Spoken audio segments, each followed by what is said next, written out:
LSU, no, they ain't ready for the LSU, huh?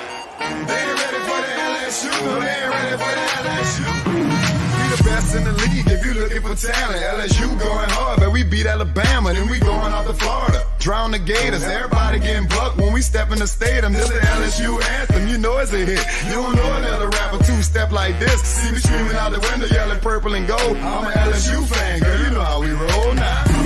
Back and back it on up, hey. Back and back it on up, hey. Back and back it on up, hey. Back and back it on up, hey. Way down in the back. What's up, guys? Welcome to the Tigers Avenue, and yes, going solo dolo tonight. Where's it at? I gotta play it, guys. Hold on. I got y'all.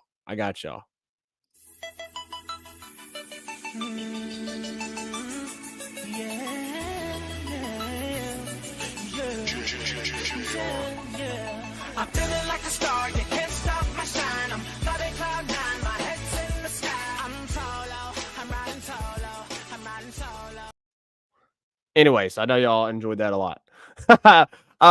Wild day for LSU sports. Of course, LSU baseball got going early this week in a Thursday game, following up last weekend's 4-game stretch.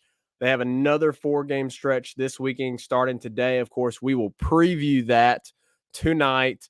And of course, LSU women's basketball just wrapped up their game versus Auburn. That's why we're going so late. Wanted to allow that game to end, and what a close game it was. A very, very tight battle. Oh, maybe I'm not going solo dolo tonight. What Reagan decided to join. To join the crew. Yes, got the rugrat down. So, well, welcome to the show, Reagan. all right, Didn't know if you'd be joining. Did you hear my intro, man? I had the riding solo. I had the riding solo song going, man. You know, we got that in there, so we'll probably get copyrighted for it, but it's fine. It is what it is. No, anyways, we got the kid down, so we're good to go. Pretty good day of LSU sports, Reagan. The softball team, I just got done discussing, of course, men's baseball. The baseball team was able to win their first game of the weekend series, whatever you want to call it, today versus Northern Illinois. Yeah. And, of course, they did so in dominant fashion. Women's able to pull off another nail biter to Auburn, this time at home. Scott Grayson, just puts that entire team for Auburn on her back and makes LSU sweat it, but it is what it is. LSU gets the win, and LSU softball, another walk-off tonight versus Boise State. I tweeted, Reagan, I said, I guess we're just going to walk off every game this year for the softball team. But regardless, a good day for LSU sports. Man, it's been a good like 2 weeks, or so. I mean, ever since, let's see, what was that day? What was the day that LSU played Oklahoma State in softball? It was last Saturday when we played South Carolina in basketball. Went 3-0. LSU's like undefeated in all their recent sports. Since starting that day, they were undefeated. So it's been LSU's like, I don't know, like 13-0 since then in all their sports. So 14-0. Like that. So Zach, I don't know if you were able to watch much of the baseball game today. I don't know all you. I know it was a midday work day. I don't know all that you caught, but Gage Jump, he struggled a little bit in the first inning, gave up a run. Had a much wasn't earned though. It wasn't earned. No, it wasn't earned. It wasn't earned. But regardless, he struggled a little bit, but kind of got it back together on the second inning and bounced back and went into the third and got pulled there ultimately because of his pitch count was going to be limited. So hopefully he'll continue to progress, get better as they work him into a more regular routine of pitching and get him in the rotation. Liked what I saw from him today, other than the very first part of the inning there, or really really the back half of the first inning that he pitched. Really, I mean, other than that, it wasn't a bad outing. Really liked what I saw from Micah Bucknam. I mean, he Yeah. looked really solid. Nate Ackenhausen continues to be just very solid, very solid. I mean, 6 strikeouts struck out. again today. You said it again now? 6 strikeouts again today. Yeah, 6 strikeouts again. Just plucking away at guys. What's up, TT? Tyler Townsend in here, late night crew for sure.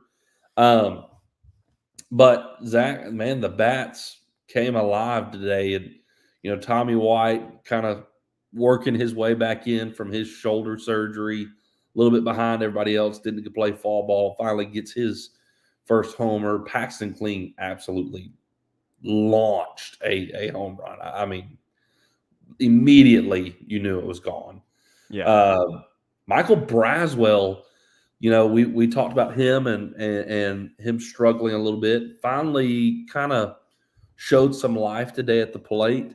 Had a home run himself. He almost hit another one. And that's what I was about to say. His very next at bat was about 2 inches from being a stand-up base clearing double, and was about 5 feet from being out as well. So he had a solid day at the plate, kind of beginning to see what he has to offer. Kind of, maybe hoping he's coming into form that we were seeing in the fall, and the improvements that he showed from his time at South Carolina. And then Josh Pearson gets 2 home runs, had a big jack to right field. And then his next one, I mean, literally went dead center. Just literally off the batter's eye. It was 405, right over the top of the center fielder. Great hit. So like all the home runs were 2-run homers, like all of them. So it was a great day for the Tigers to start the weekend series against these 2 teams. I'm really looking forward to them playing Stony Brook tomorrow, seeing Thatcher Hurd, hoping he can maybe bounce back from, his maybe rough start last weekend. Certainly I expect that, but Stony Brook, we want that revenge from 2012, 2013, whenever it was. And so I'm excited to watch that tomorrow. Zach, interestingly enough, Stephen Milam did not make the lineup today. And I'm not saying I'm surprised because it's early in the season and Jay's trying out different lineups. And Ethan Frey got in to left field, maybe gave Bingham a day of rest. I don't think he really needed a day of rest, but again, I think Jay Johnson's just trying his options right now, seeing what he's got, filling out things. Ultimately, I think Mac Bingham is going to be in your everyday lineup when all things are settled. But it's early in the season, so you can do things like that right now. But I expect probably tomorrow you'll see probably Brady Neal behind the plate. You had Milazzo there today, and then they went to Travinsky later in the game. I would expect you to see Bingham and Neal probably back in the lineup. I'll be interested to see if Milam makes it back in as well. But Jay was not lying when he said, I have a lot more questions than I originally thought I would have when it comes to the lineup. So I like getting to see when the season begins. It's like the feel out process. I love that. It's like I don't know about you, but I enjoy getting to see, okay, we're trying these different things and seeing how it works out.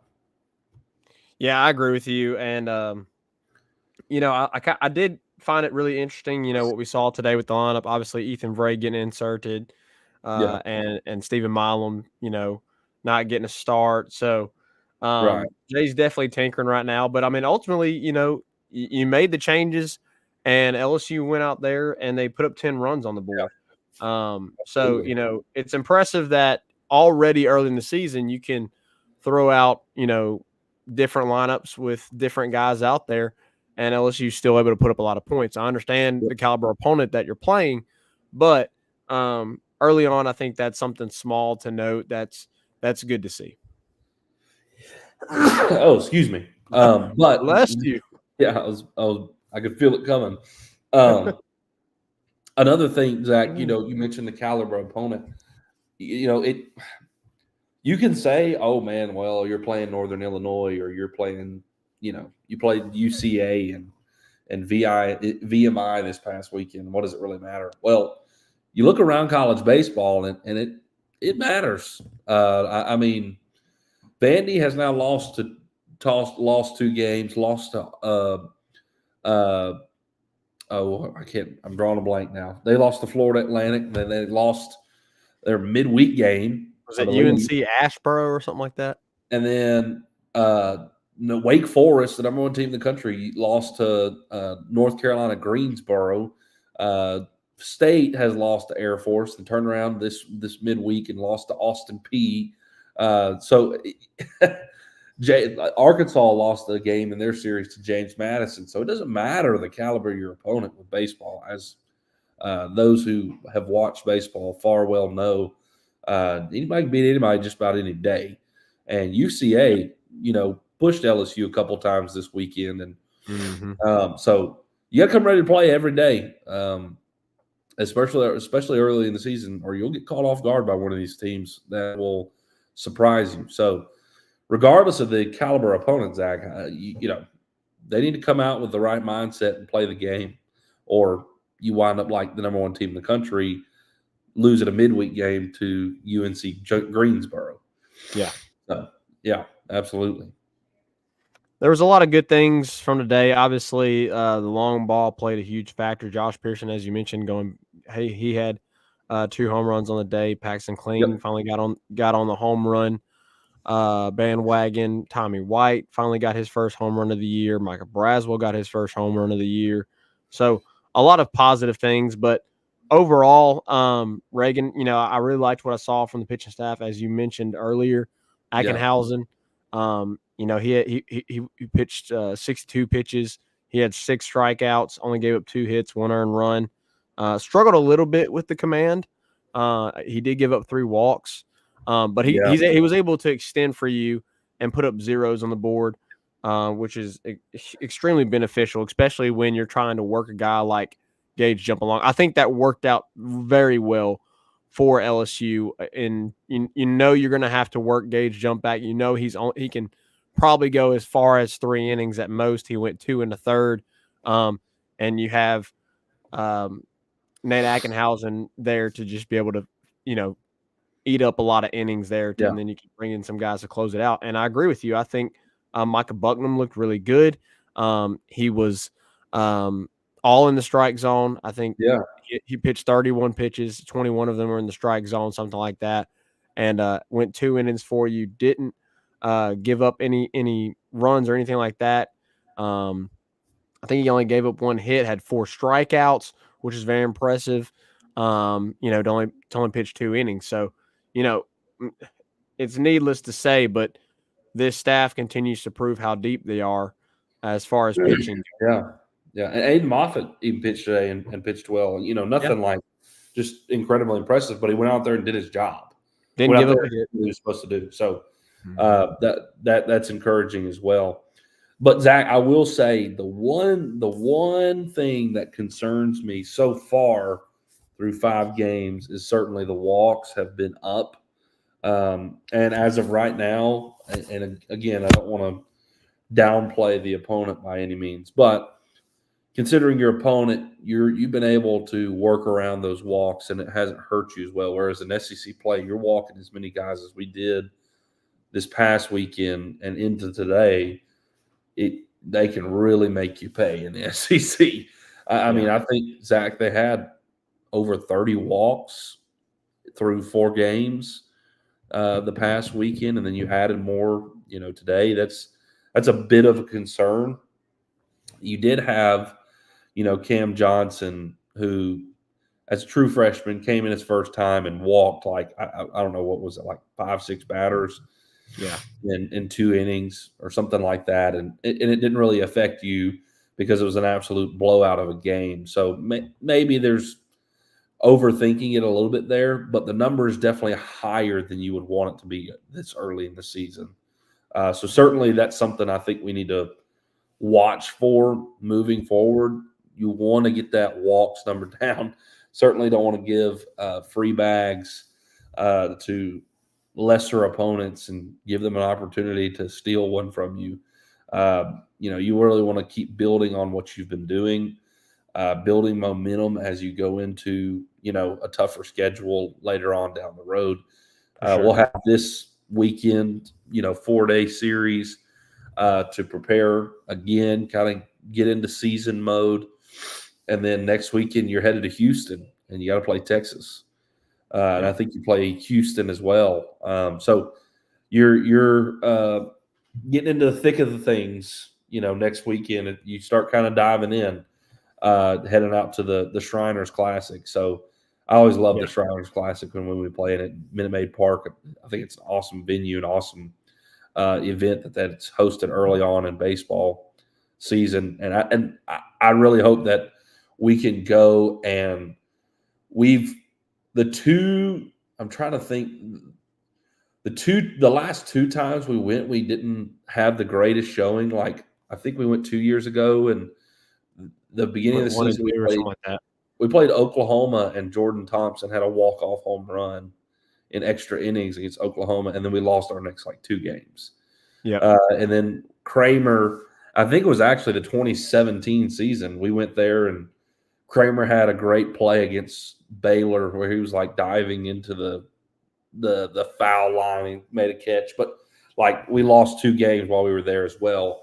I think the last time that we I guess you could say won the weekend at the Minute Maid was when Bregman and his team went and played in it. So I'd like to see LSU build on this confidence this weekend and go into the Shriners Classic and assert their dominance a little bit, maybe against some bigger opponents.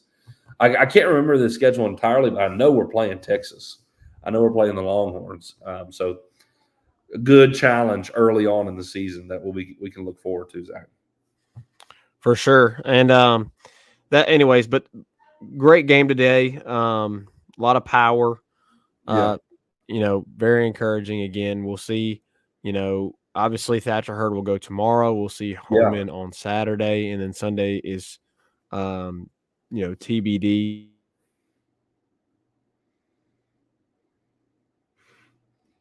Did you lose me? Yeah, we glitched there for a second and something happened.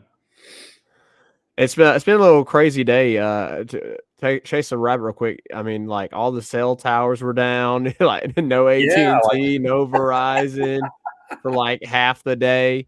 World shut down for a moment. World shut down, no phones, Anyways, but I think what I was saying was good day offensively, a lot of power, positive things to build off of. But that moves us into the rest of the weekend, Reagan. Obviously, you're going to be facing Stony Brook tomorrow. As I mentioned, Jay announced, I think I mentioned it while I was cutting out, but Jay announced, obviously, Thatcher Hurd will go tomorrow. Holman will go on Saturday. Yeah. And then we'll see somebody on Sunday. It's TBD or TBA, Jay said. So going into this weekend, look, you got a familiar opponent in Stony Brook, as you mentioned, but I think it is important to mention this is very obviously not the Stony Brook that LSU faced back in the day. We did see them in 2019 where LSU was able to win. I think it was in the regional that we played them. But this the Stony Brook team, I think last year they were below 500 last year. I think they were 23-29, something like that. Yeah. And so, yes, it's Stony Brook, and there's a little bit of more juice, I think, for the fans. I don't know if there's too much juice. I mean, I don't want to say that, but I don't know if there's much, motivating factor for the players and the coaches. No, it's not. It's not recent enough to be it's not recent enough, and obviously none of those players really, probably care too much about playing Stony Brook because of what happened back in the day. It's really just fans. Some of them were very young. Very young when that happened. It's really just more of a fan thing. Yeah. I fully expect LSU to handle business this weekend. I sure hope they are able to go 4-0. So they'll play Stony Brook tomorrow. And Reagan, we got to remind me what time that game is. I hope it's not another big one. It's like that for the first 2 weekends. Yeah, I'm just not a fan of that, to be honest with you. Everybody's at work, and we want to watch the game. And so I don't enjoy that because I'm still at work. Well, you talked to Jay Johnson about it. I will. I'm gonna call him up right now. Let me go ahead and message him. This is unacceptable. Let me message him back on X real quick and let him know to make sure that we change these times. Get this game switched. No, I'm Yeah. just kidding. We don't have that kind of communication with Jay. We have talked to him on X before, but we don't have that type of communication. Anyways, regardless, yeah, I'm not really a fan of the 2 p.m. starts. So, Yeah. anyways, Reagan, I guess I'll ask you. So, what's something you want to see from this weekend? I know there won't be a whole lot to take away from. Obviously, you want to win the remaining 3 of your games. You want to see some guys get worked in. Maybe figure some things out, lineup wise and pitching wise. This weekend, we're still in the kind of figuring out phase. This weekend. So, what's some things you want to see? Well, some of the things I wanted to see maybe kind of sparked today. Maybe got that life going, kind of the getting in the right frame of mind and getting back into season shape. The number one thing I wanted to see was Tommy really get going. See Tommy to be Tommy, to feel comfortable and get back in his mojo, and maybe that home run today was just what he needed to kind of get things rolling. And I hope to see him maybe take maybe send a few to the moon again the rest of this weekend, maybe a couple more.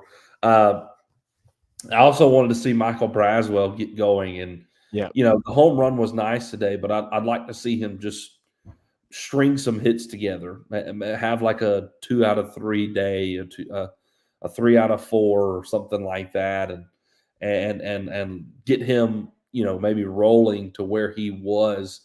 And I hope that home run today was maybe the same for Tommy as it was for Michael, as kind of the push, the spark. The other thing I want to see is I want to see the walks come down, and maybe just maybe, Thatcher Hurd can get him a great start and continue to get us back in season form. And we know what he can do. We saw what he did against Oregon State in the regional. We saw what he did in Omaha. We know what kind of pitcher he can be. And I just want to see that progression in a few of the players that have come back, and even Michael Braswell, who's a newcomer. I want to see that progression happen this weekend, that slow build to the point where we're getting into form. So, and just the pitching staff as a whole, not just Thatcher, because I don't even really think Thatcher's problem was walking batters, but just getting the walks down a little bit more. And I hope to see Cam Johnson get another shot as well. That's another big thing. I would love to see Cam, maybe Saturday get another relief look and instill some confidence in him. And I certainly believe that Jay will do that. Jay's going to put the guy out there and keep letting him pitch. He's not going to just yank them and not give him another chance. Jay's a guy who trusts his players, trusts his coaching, trusts Nate Yeske to get him right. And I really would like to see the highly talented or the highly touted prospect get another chance to start his foot off right here at his time here at LSU. Because, man, I know that, as like a true freshman coming in as like the guy, out of high school baseball, and then that's your start, that was rough. As like an 18, 19-year-old kid, emotionally that could have been pretty like, man, that was such a letdown. So I want to see that confidence instilled in him and Jay Johnson to show his confidence in him to say, hey, here's the ball, go get it done again. And so he needs that, and I want to see that again. I think one of the biggest things for me is I'm really interested to see what happens on Sunday. I want to see who they roll out as a starter. Yeah. I'm also really interested to see what they do at catcher, and how they rotate the catchers. I know Milazzo got the start today, and so obviously, like we mentioned on the last show, you have two other guys that you can go to and that you're completely comfortable with, Yeah. in Brady Neal and Hayden Travinsky. So I'll be interested to see kind of also what they do rotation wise with catcher, mainly because like we saw what they did last weekend, but I want to see like, is that going to be something that is consistent moving forward? Or are they still trying to figure out, are we going to have one guy, two guys that we really rely on? Because you have three guys right now, honestly, that you're looking at. And obviously, we know that Hayden can DH, but you're going to have two guys that are in there, regardless. And so I'm interested to see if they continue the rotation of catching, and how much they do that. Heading into the season, I kind of thought, that we would see mostly Brady Neal and then Milazzo kind of come in, to give Brady Neal some rest. And it hasn't really necessarily been that way. It's been more of a rotation. We've seen Hayden Travinsky catch as well already in the season. I didn't really think we would see a whole lot of that. I thought he would mainly DH. But as Jay's tinkering with the lineup, it does allow him to rotate those guys. So I Yep. just want to see, like, is that going to be a consistent thing moving forward?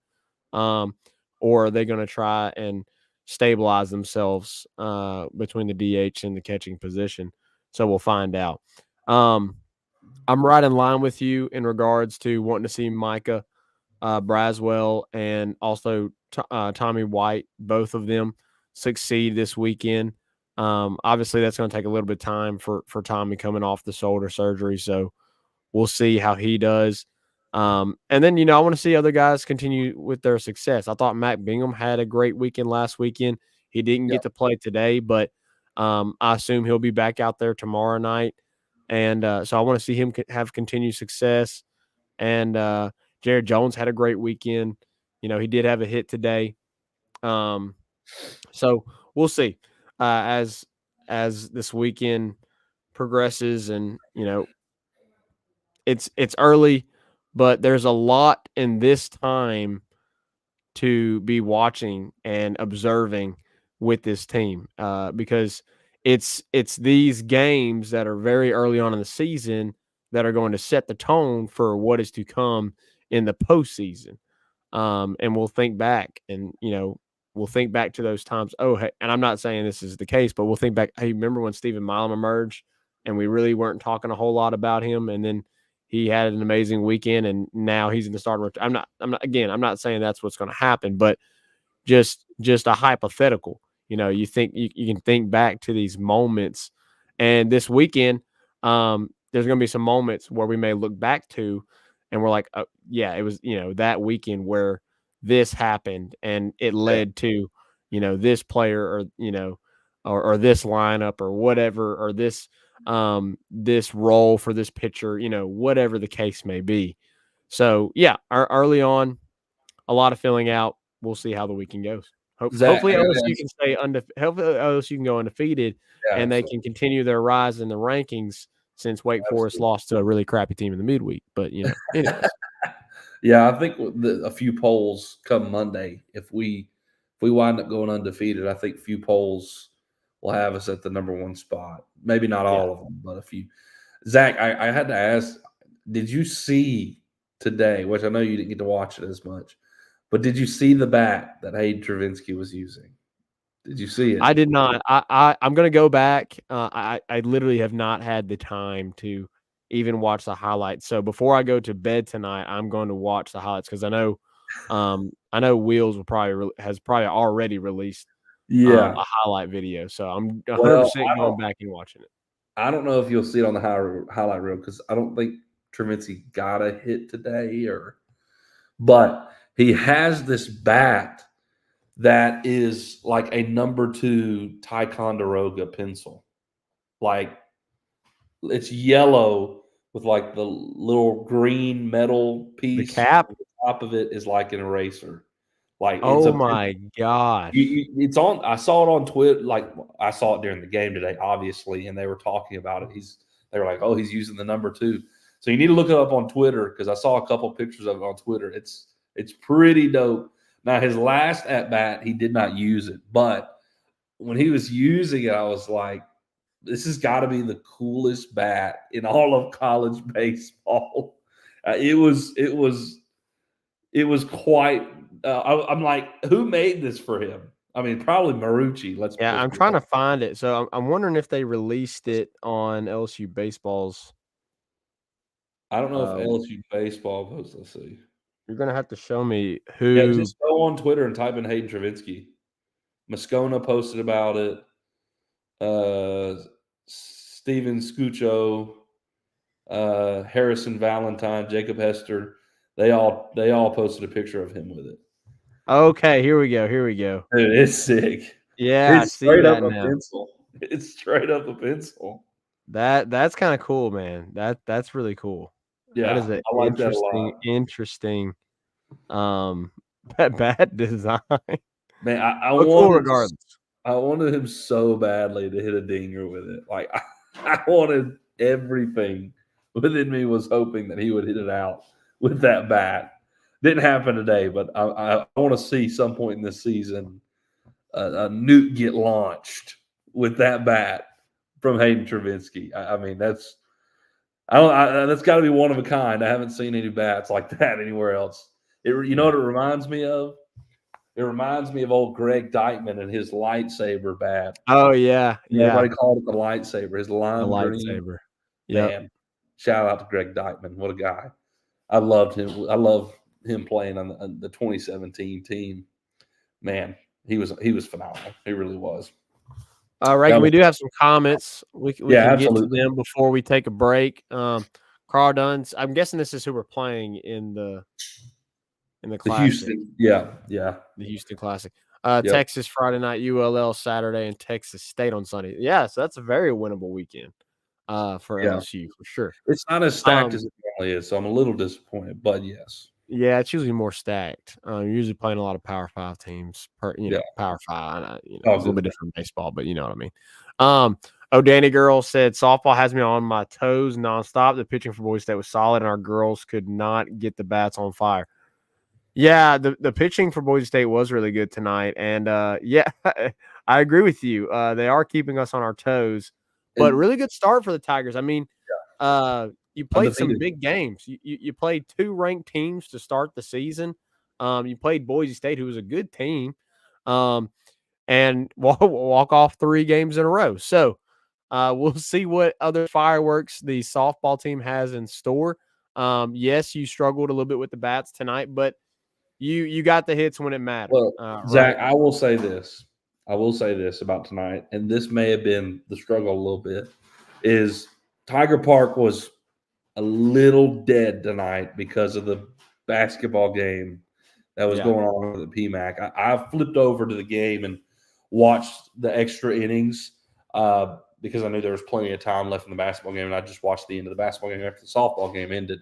And man, it was quite a ghost town at Tiger Park. I mean, that's what happens sometimes when you got 2 events going on at a one college, and I mean no shot at the softball team at all, but the women's basketball team are the defending national champions, and they're playing. So it was a bit dead, and it's really, really hard. Like when you're in an extra innings pitching duel type game to get the mojo going, to get a run across just to win the game. Thankfully they did it.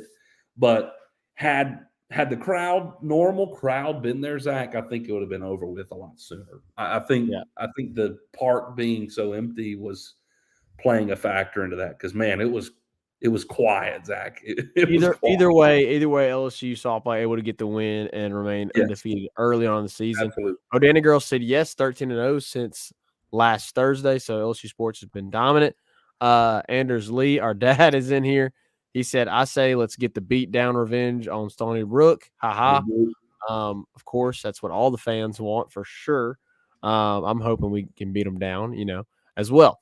Odana Girl said I had a meeting at work, distracted me from the game, so I missed Jump's pitching. But Nasty Nate, she said dumb meeting. Hey, it happens. But Nasty Nate, Moffitt, and Bowman did their thing too. Tyler Yeah. Townsend said catcher is going to depend on what hand the pitcher is in Sunday starter. That pitcher will be Coleman. Okay, so TT thinks we're going to go back to Coleman on Sunday. We'll see. We'll see. I mean, Jay didn't announce anything officially, so we'll see. Yeah. I can't maybe remember. go Anderson. I was about to say, if we have a midweek game, which I think we do this week because it's Thursday through Sunday, if we have a midweek game, I think maybe the midweek goes to Anderson. So Coleman might be the Sunday guy, but maybe you flip that and you put Anderson on Sunday. We'll see. And use him again and put Coleman in the midweek. We'll certainly see. All right, Reagan, I think we need to take a quick break, and then when we come back, we will discuss basketball for both teams. Both teams getting really, really impressive wins. One in dramatic fashion. One tonight. LSU able to get revenge on Auburn. So we'll be back to discuss that right after this. 5-Star Hero, your intro and outro music for the Tigers Avenue show. They ain't ready for that LSU. Go check out all his other music on all the major platforms. Don't forget to follow him on Instagram at Saints Anthem and at Twitter at One Nation Doty. Don't forget to check out his Facebook page for all his Saints and LSU merchandise. Can't get any better than Sarah Klein Stevens, attorney at law. Her firm focuses on the needs of the elderly and maintaining their dignity throughout the process. Here for you, here for your family. Sarah Klein Stevens, attorney at law. Right back at it here in the Tigers Avenue. Zach, I was pumped for this segment. I was pumped for this segment, man. It's a good way to end the night. Man, how sweet it is. How sweet it is to beat the big blue, big blue, big blue. Come on, Reagan. That's a good way of putting it. How sweet it is to beat the big blue, big blue. blue. Oh, okay. All right, we need to stop before we embarrass man. ourselves. We're a little cringe. We're a little cringe. It's okay. Just a little bit. Zach, me and you, and other people as well, I say it's not just us, but you and I have had Matt McMahon's back. We've had his back. Got to give him time. And you're seeing that now. You're seeing the results. Oh, my gosh. The characteristics of this team is undeniable. What you are seeing is coaching. Yeah. Undeniably, it is coaching. Oh, yeah. I don't want to make this a Will Wade, Matt McMahon thing. But, Zach, you cannot convince me. You can't convince me that with this exact roster, I don't know if Will Wade, with this roster, can beat the two teams that we just did back-to-back. I don't know if we can. Will Wade, and again, this is no slack on Will Wade. I loved Will Wade. I loved his era. He brought a lot of excitement back to LSU basketball. He's the very reason that I care that we win in basketball now because, dude, when it was Johnny Jones and stuff, I literally could have cared less. It was so we watched them, but it was awful to watch. Man, yes. So I'm appreciative of Will Wade, but Will Wade could recruit, but we know how that went, though. I mean, that's how he got exposed. I mean, that's what he got in trouble for, is how he was recruiting. Anyways, but I think Will Wade, with his talent, won a lot of games. I think he really did. I mean, and that's a credit to him. That's not a knock on him. He recruited really well and had great talent and won games because of the talent that he recruited. Mm-hmm. Do I think the characteristics of the team that is the characteristics that are instilled in this team this year under Matt McMahon I don't think we've ever saw those characteristics instilled in Will Wade's teams. One of the big problems with Will Wade is when we got down, it got ugly at times. It got ugly at times. Mhm. Like we would get beat and we would get really beat. And then we would compete in great games sometimes. What Matt McMahon has done with the level of talent that he has to go back to back into Columbia, beat number 11 South Carolina, come home and beat number 17 Kentucky, who's got first rounders on their team. Like no doubt first rounders. Some of them are going to be top 10 picks. I mean, Dillingham is going to be probably a lottery pick in the draft this year, along with Antonio Reeves. Like stellar players, John Calipari, Hall of Fame type coach. The reality is Matt McMahon has instilled characteristics in this team that has won them 2 games that are crucial. I mean, Zach, these have been program defining wins for Matt McMahon. Yeah, I mean, 100%. 100%. we are looking at the fruits of Matt McMahon's labor now. And next year, when this team begins to see some real success and we're right in the mix of things next year, we're going to look back at these 2 games and say, this was the turning point. I mean, this is the turning point. It's very clear. I mean, you even saw it. You even saw it in the Alabama game. You saw it in the Florida game. You saw it in the Georgia game that we lost. This had been building, and they just needed to get over the hump. And boy, what a way to get over the hump, Zach, right? Yeah. Look, you got 5 games left, and you need to close out strong. You really could. You really have the potential to go 5-0 in these games, and You do. you're going to be home. In 3 out of the 2. correct, and 3 3 out of the 5. excuse me. And then the 2 teams that you're going on the road against are Arkansas, who's at 13-13, and Vanderbilt, who's at 7-19. So Yeah. LSU has. I mean, I think your toughest game is going to be this Saturday versus State, and you get them at home. Yep.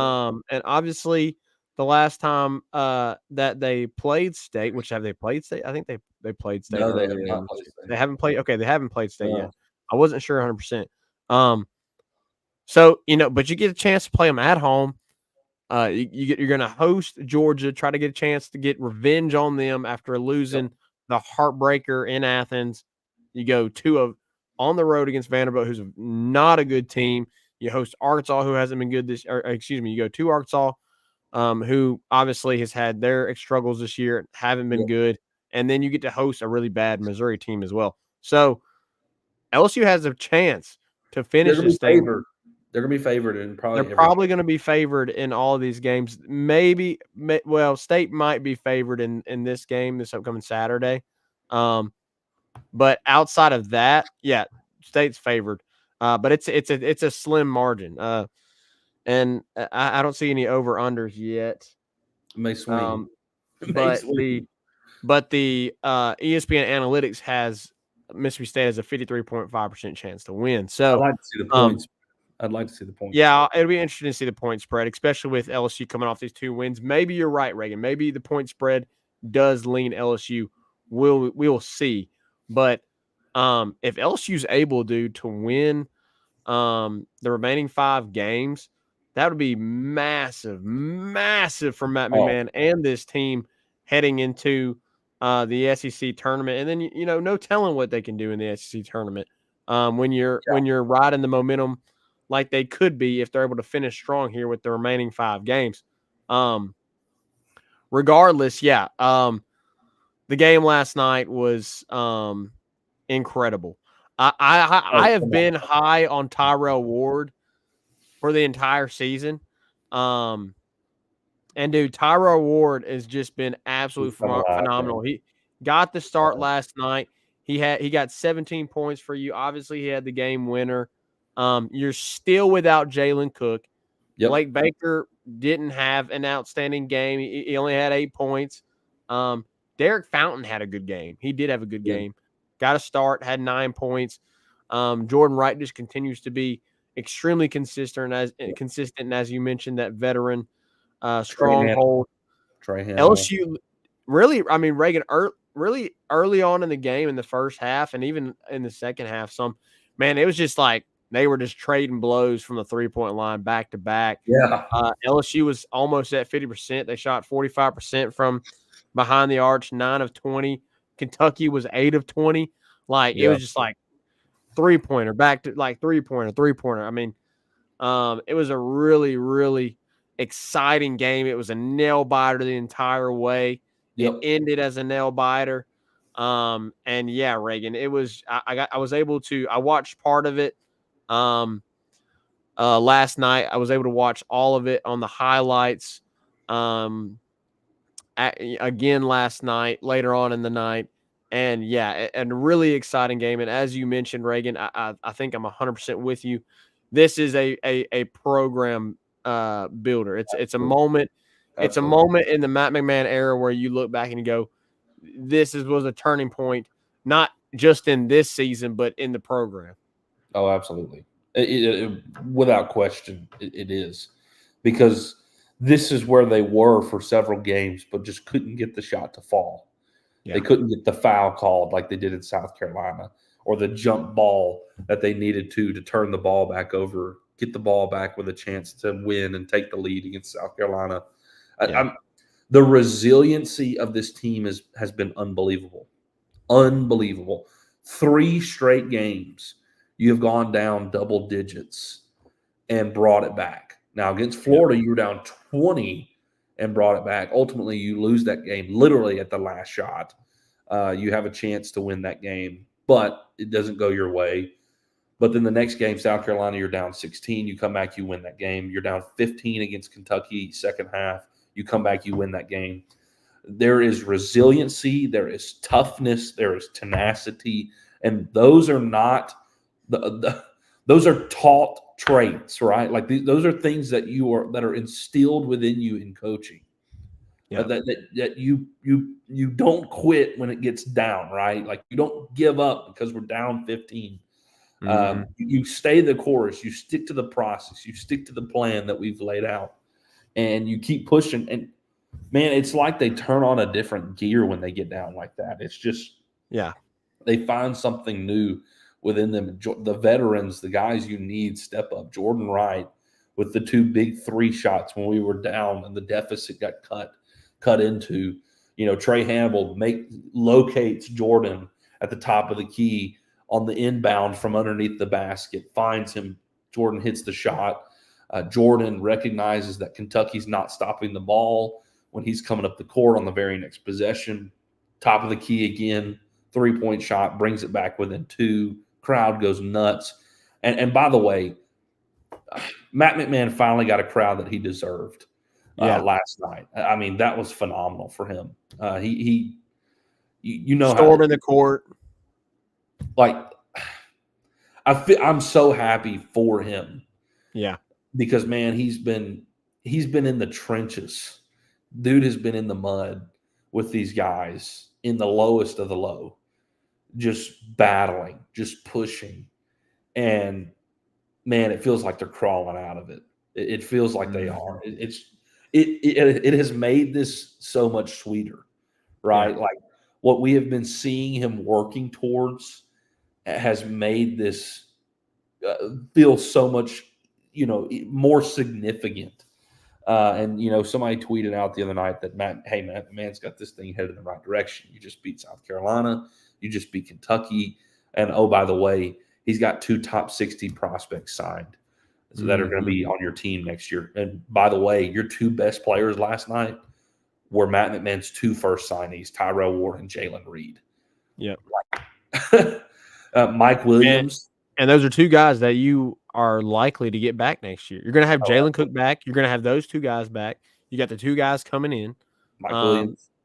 You got Mike Williams coming back. As you mentioned, Damian Collins will be back next year. So LSU's got a very, very bright future ahead. And look, Reagan, right now they're right in the middle of the pack in the SEC. if you're able to beat State on Saturday, you will jump into that really that top 6, top 7. Yep. But you're dead center right now in the middle of the pack Zach. in the SEC. You are tied with a few teams, but like we mentioned, the competition these next 5 games is going to be really, really of a let up from what you've been through the last 5 games. You're literally playing the bottom 4 teams in the conference outside of Mississippi State, which you'll play this Saturday. Yep. So, and as we mentioned, we keep mentioning it. You think back to the Georgia game, Texas A&M game, Florida game. Like, those are 3 games there that if they go your way right now, you're looking at 9-4. And then if you can finish this thing out strong and win the next 5 games, I mean, holy cow. I mean, that's a massive difference. But, that's unfortunately that's not how it happened. But regardless, you can, as you mentioned, Reagan, you can see the change. Zach, if you win this out, you're 11-7. Yeah. And last year you won 2 SEC games. Correct. Like, you've already tripled what you did last year. An unbelievable turnaround. And here's the reality, Zach. Here's the reality. You just got 2 massive quad 1 wins. If you win out, you have 19 wins. You're 11-7 in conference play. You could definitely put yourself in a bubble situation in the NCAA. And then if you go to the SEC tournament and have a good showing, you may, with recency bias, right? The recent success with maybe, oh man, look at this LSU team who's turned their season around. They're hot. They've got hot at the right time. They've won, their last 7 games of their regular season, and they won a game or 2 in Nashville. Let's plug them in and see what they can do in the big dance because they're hot. That happens. That happens. Recency bias happens a lot with the NCAA tournament. And with these 2 wins, you have given yourself that opportunity. You have given yourself that opportunity. And look, if it doesn't play out that way and you don't get in, you have put yourself in a position now to host in the NIT, to host NIT tournament games. And I don't care what anybody says. Like, they're going to be playing in the NIT and for everything.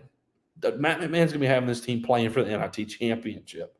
Yeah. Not like they're going to win. But if they're in the NIT, he's going to be wanting to win the NIT championship. Like, it is a vast improvement from where you were. And I'm just so stinking happy for him, Zach. And, man, what an incredible effort by Jordan Wright.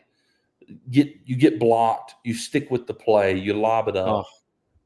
Tyrell Ward just being aware of the situation, recognizing what's happening, crashing on the boards to make something happen, not giving up on the play, and putting himself in the position to make that shot, and it falls. Like, I just feel so good for Jordan Wright because he's the one came up short against Florida.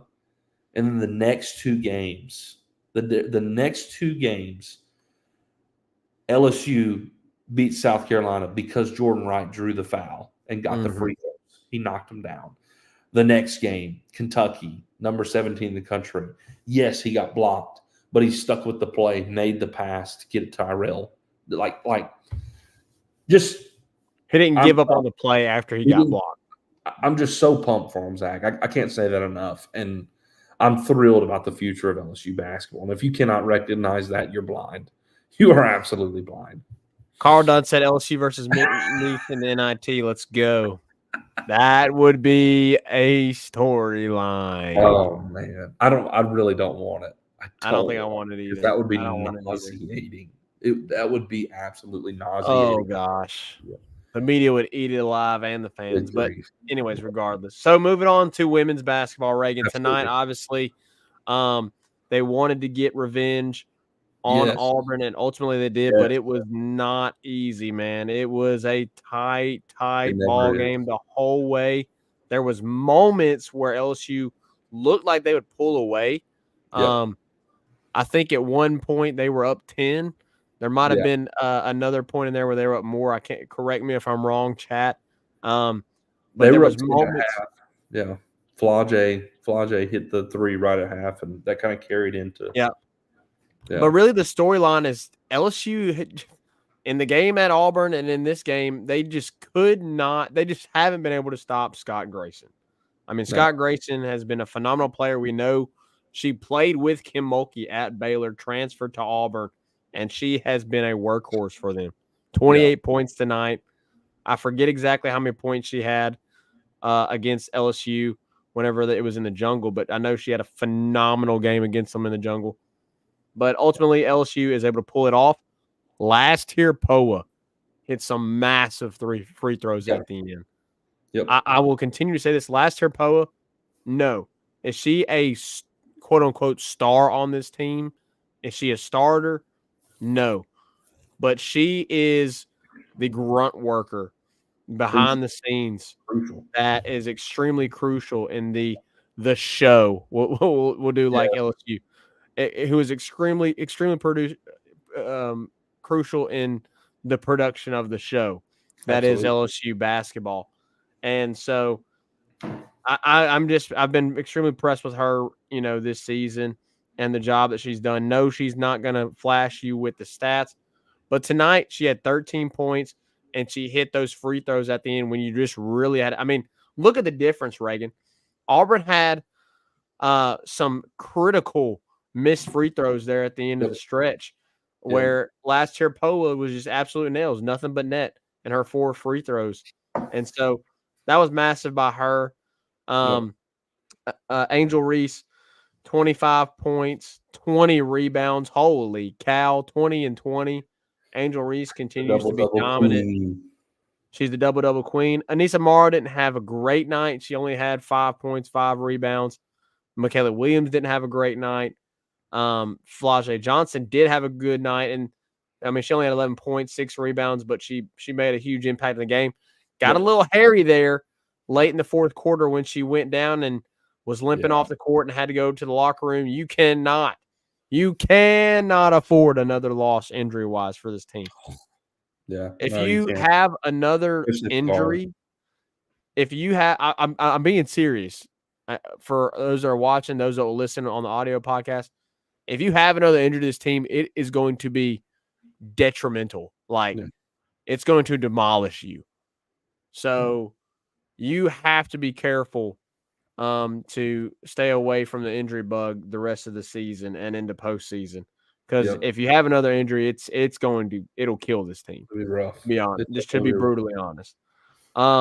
Haley Van Lith had a pretty good game. She had 7 points. I really want to see. She has so much potential, man. And we saw her at Louisville just be a scorer, and we haven't seen that. She's had to play a little bit different role, and I would like to try and see Kim Mulkey use her more. But I mean, I can't complain because they're sitting at 23-4, the 13th in the country. They're going to be a high seed in the NCAA tournament. So, anyways, we'll see how the rest of the season plays out as they are about to pretty much wrap up conference play here soon. You got to go to Tennessee this Sunday, and I'm not gonna lie, that'll be a tough one. Tennessee's a good team; they're scrappy. On the road at Tennessee, we remember how crazy that game last year was. Between LSU and Tennessee at home, and then obviously LSU lost to Tennessee in the SEC tournament and wasn't able to, get their rematch versus South Carolina. Tennessee kind of ended that dream, but then you go to Georgia, and then you have one final game at home against Kentucky. So you have a 2-game road stretch, a two-game road stretch here. Yeah, I think I said that right. Here for LSU that